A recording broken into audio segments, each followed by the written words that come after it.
I don't know if I'm still in that cold place, or if it was a dream, maybe a prank to get my reaction, or hell, I might be dead for all I know. Let me start from the start. I'm a park ranger, and what happened to me that winter in Glacial National Park has haunted me ever since. I was a seasonal backcountry ranger back in 2023, fresh out of the training and eager to prove myself. My job is simple: patrol the snow covered trails, check for avalanche risks, and make sure emergency shelters were maintained for any hikers who might get stranded. Most days were peaceful, and some days were even beautiful. The mountains wore their winter coats with a kind of quiet dignity that made you feel small but privileged to witness. But that peace was shattered one afternoon in late January when the weather report crackled over my radio, warning of a severe blizzard moving in faster than expected. I checked my map and realized I was close to Whitefish Cabin, an old emergency shelter tucked away at the higher elevation. It hadn't been officially checked in months, and I figured I'd make a quick detour before heading back to the base. As I trudged through the snow, the sky started turning black ominously above me, the first flakes of the coming storm starting to fall. About a quarter mile from the cabin, I noticed something that made me stop in my tracks. There were footprints, and these were fresh footprints, carving a path through the pristine snow towards the shelter. My pulse quickened. Nobody was supposed to be up here, with all the storm warnings, not deep in this back country, and certainly not without checking in at the ranger station first. I followed the tracks, my hand instinctively moving to rest on my side arm. The footprints were odd, too widely spaced, as if whoever made them had been running or had unnaturally long legs. The cabin came into the view through the trees, a small withered structure that stood for decades against the winters. Smoke trailed from its chimney, thin and almost translucent against the darkening sky. Someone was definitely inside. I approached cautiously. I noticed, while there were plenty of tracks leading towards the cabin, I couldn't see any leading away. "Park Ranger," I called out, my voice sounding weak against the rising wind. "Is anyone here?" The door creaked open at my touch, revealing a dimly lit interior that smelled of damp wood and something else. Something metallic and faintly sweet. A can of beans sat on the small wood stove, still warm and half-eaten. A sleeping bag lay unzipped on the floor, as if its occupant had left in a hurry. "Hello?" I called again, stepping inside and closing the door against the biting cold. "This is Ranger Ryan Bennett. Is everything alright?" I got no response, and I couldn't shake the feeling that I wasn't alone.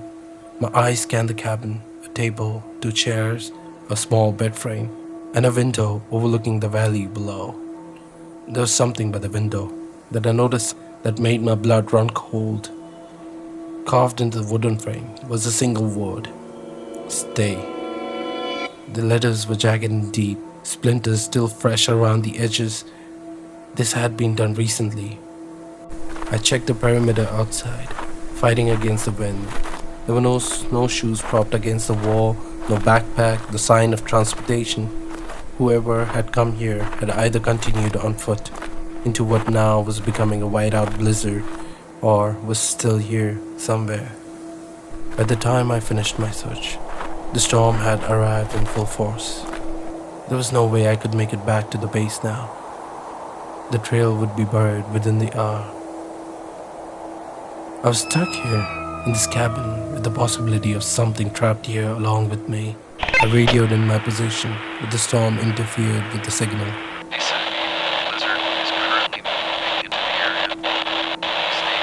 All I could hear was static and fragments of voice. I was on my own. Night fell quickly in the mountains. I stoked the wood stove and sat with my back against the wall and listened to the storm rage outside. The wind played tricks on my mind. Sometimes it sounded like whispers, sometimes like distant screams. I checked my watch. 10:30 p.m. Then 11:45. Then 1:15 a.m. Sleep refused to come. At 2:30 a.m., something changed. The wind had died down momentarily, creating an unnatural pocket of silence. And in that silence, I heard the distinct crunch of footsteps in the snow, circling the cabin. They were slow and deliberate footsteps. Then came the knocking, not at the door, but on the eastern window. 3 soft taps, almost polite. Then at the back, 3 more taps. Then finally, on the door. My mouth went dry. Who's there? Silence stretched for what felt like an eternity. Then came a voice from the other side of the door. Ryan, it's me. Open up. A chill ran down my spine that had nothing to do with the cold. The voice was mine. It was my voice. Something wrong with it. Identify yourself, I demanded, trying to keep the tremor out of my voice. It's Ryan. Let me in. I'm freezing out here. I backed away from the door, my heart hammering against my ribs. This isn't real, I whispered to myself. Let me in. Let me in. Let me in. It's cold. The knocking became pounded. The whole cabin was shaking with the force of it. I aimed my rifle at the door, certain it would splinter any second, and then, abruptly, it stopped. In its place came the scratching, slow and methodical dragging of something sharp across the wooden exterior of the cabin. It moved around the perimeter, a terrible sound that set my teeth on edge. The radio buzzed to life. Ryan, you need to listen to me. Do not open the door. Do not step outside even if the voice is gone and the blizzard is over. I almost jumped by the sound of the radio, and secondly, because it was my voice yet again on the radio. Either I was going batshit crazy or something is terribly wrong out here. I didn't speak on the radio, fearing the thing outside would hear my voice and barge in. I spent the rest of the night huddled in the corner, listening to the scratching and the voices that whispered my name with increasing urgency as hours crawled by. I know the thing outside was strong enough, judging by the pounding of the door, that it could break the door in 1,000 pieces. But I don't know why it didn't do that. It was enjoying my fear, I suppose. When the first light of dawn finally broke through the windows, the voices were gone. I waited another hour before I dared to open the door, half expecting to find nothing but pristine snow outside. What I found instead was worse.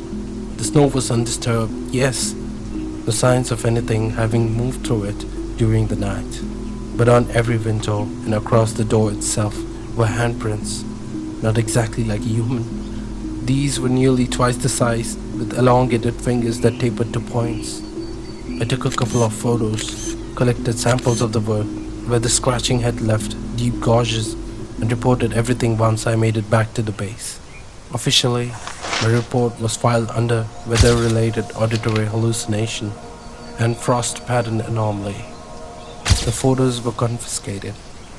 2 days later, I was actually convinced that it might be hallucinations, but that didn't explain the handprints. I just wanted to forget the traumatic experience I was preparing to leave at the end of my seasonal contract. The chief ranger called me into his office. He gave me a charm of some kind, an ancient-looking thing. As I was depositing my gear at the station, the radio buzzed again to life. It was my voice again. All it said were these terrifying words. Wake up, Ryan. Ryan, you need to wake up. You need to get out, now. If you have enjoyed the video, please like and subscribe for more stories.